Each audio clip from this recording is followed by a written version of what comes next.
In 1817, Erdington was a small, rural village on the outskirts of Birmingham, the second largest city in England.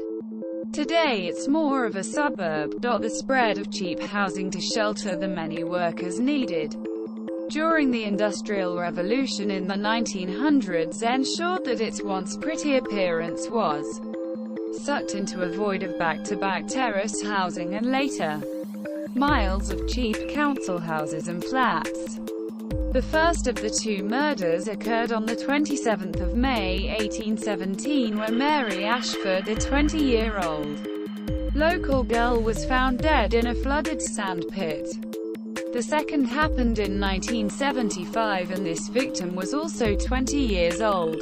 She was Barbara Forrest and her body was found 300 yards from the spot Mary Ashford's had been, on the same date that Mary's had been, a century and a half earlier.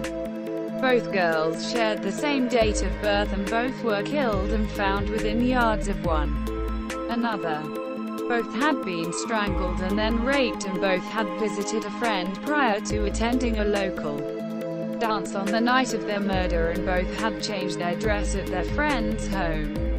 The man who was charged, and ultimately acquitted, of Mary's murder had the surname of Thornton. And the man who was charged, and ultimately acquitted, of Barbara's murder also had a surname of Thornton. Both girls were said to have made prophetic comments about their deaths in the days before their murders.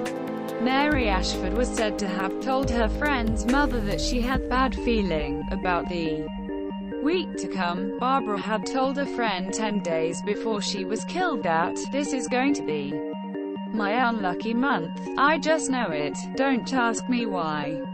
The men who were detained for the murders were both released. The case of Mary supposed killed Abraham Thornton's acquittal is especially interesting. More about the coincidences which two murders are to be found here. It's certainly odd, and the cases to have weird similarities. The two girls were even thought to look alike, though. Judge that for yourself when you compare the portrait of Mary and the photograph of Barbara.